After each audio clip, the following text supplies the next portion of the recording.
السلام عليكم ورحمة الله وبركاته. أهلا بيكم يا كل متابعينا على قناتنا كريز وحبان، يا رب تكونوا بخير.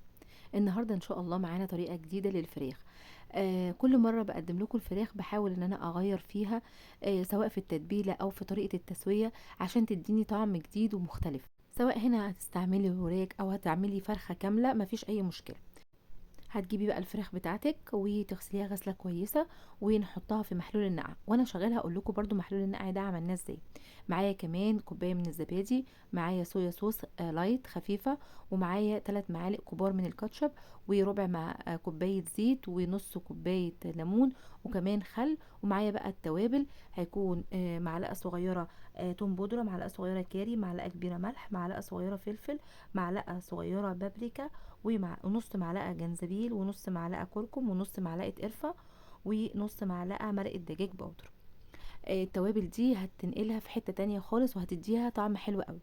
انا جبت بقى كده الفراخ بتاعتي وبدات اشرحها. طبعا الخطوه دي مهمه جدا، وزي ما دايما بقول في كل الفيديوهات اللي بعمل فيها الفراخ، ان هنا دي بتساعد على ان التتبيله تدخل جوه اللحم. طبعا احنا بنجيب الفراخ بتاعتنا ونغسلها بالملح والدقيق والليمون، غسله كويسه جدا. وبعد كده بنجيب محلول النقع ده، بنعمله ازاي؟ بنجيب لترين من الميه، عليهم نص كوبايه من السكر، ونص كوبايه من الملح، وورق لورا، حبهان، وليمون كمان شرايح، ونحط بقى الفراخ فيه وننقعها فيها شويه لمده ساعه مثلا. طيب، دلوقتي بدات احط بقى المكونات بتاعتي كلها على بعض. بس عاوزه اقول لكم خليكم معايا لاخر الفيديو عشان تشوفوا كمان طريقه التسويه، وازاي هتطلع معايا جوسي كده ودايبه دوب، وكمان لونها حلو قوي وشكلها جميل، يشرفك في العزومات او في فطار رمضان. حطيت بقى كل التوابل وكل المكونات عندي، وهبدا اقلبهم تقليبه كويسه لحد ما يتجانسوا تماما مع بعضهم.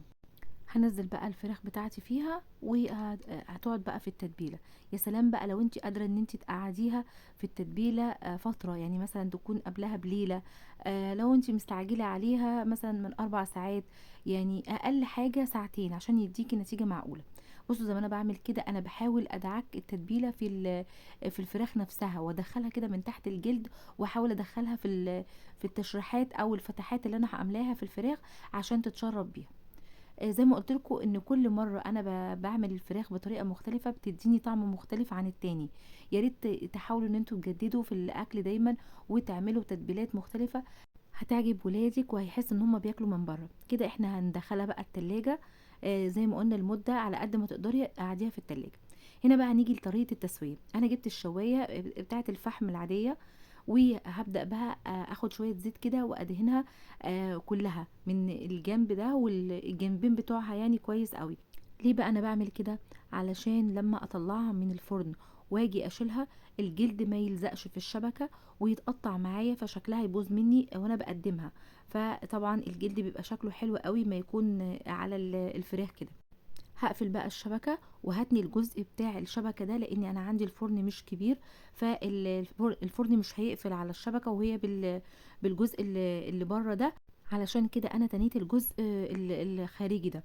جبت بقى مية سخنة وبدأت احط فيها شوية من التتبيلة، وهدخلها تحت كده على ارضية الفرن، والشبكة فوق الشبكة بتاعت الفرن. هنا بقى انا كنت طلعتها تقريبا بعد ساعة الا ربع، خدت تقريبا ساعة داخلة في ساعة لحد ما اتأكدت ان هي استوت. بصوا انا بحاول اسلك الجلد من الشبكة، وده بيرجع برضو ان لمسة الزيت او حبة الزيت اللي احنا حطيناهم ساعدوا ان هي ما تلزقش فيها. بصوا شكلها ما شاء الله جميل جدا. طبعا هي مستوية خالص، يعني جوسي. بص شكلها حلو، تشرفك بجد في العزومات، حلوة قوي. هنيجي بقى نعمل حاجة جنبها كده حلوة واقتصادية، وهتعمليها برغيف عيش، وهي الطحينة بتاعة المحلات. جبت رغيف عيش كده وحطيت عليه شوية مية سخنة وسبته يبوش كده لمدة 10 دقايق بس. وبعد كده هضربه بقى، هتضربيه في الكبة، هتضربيه في الخلاط، هتضربيه في المطحنة، مفيش اي مشكلة. يعني ايه، لحد ما يعني تتأكدي ان هو باش خالص، فهتضربيه عشان يبقى ناعم. وبعد كده هقول لكم هنعمل ايه. على فكره المحلات بتعمل الطحينه بالطريقه دي يا جماعه، والطحينه دي موفره جدا. بصوا انا حطيت رغيف العيش بعد ما ضربته وحطيت عليه تقريبا 3 معالق كبار من الطحينه بس. هتعمل لي كميه طحينه حلوه قوي. والاضافات بتاعتي بقى هحط فصين من الثوم، ومع شويه كمون كده، وهقلب فيها بقى زي ما حضرتك شايفه كده. هلاقي قوامها تقيل، ما شاء الله الرغيف اللي إحنا بنحطه ده بيخلّي قوامها تقيل جدًا. هازوّدها بقى شوية مَيّة دافيين لحد ما أوصل للقوام المضبوط، وبعد كده هاضيف عليها الخل وعصرة الليمون، وطبعًا شوية الملح اللي هيضبطها، وهابدأ أقلّب فيها أضبط القوام بتاعها وكمان طعمها. بُصّوا ما شاء الله ب3 معالق بس من الطحينة عملت لي كمية قد إيه، بجد دي طحينة موفّرة جدًا. بُصّوا الكمية كمان اللي كانت في الطبق دي أنا ما حطيتهاش. بدأت بقى أرُص الفراخ بتاعتي، بجد يا جماعة الفراخ كان طعمها تحفة جدًا. عاوزاكِ يا ريت تجرّبيها وتقولي لي رأيِك فيها في التعليقات، ويا ريت ما تنسوناش بقى في اللايك والشير، وتشتركوا في القناة وتفعّلوا زر الجرس عشان يوصل لكم كل جديد، وما تنسوناش في تعليق حلو، أشوفكم إن شاء الله في فيديوهات جاية كتير، والسلام عليكم ورحمة الله وبركاته.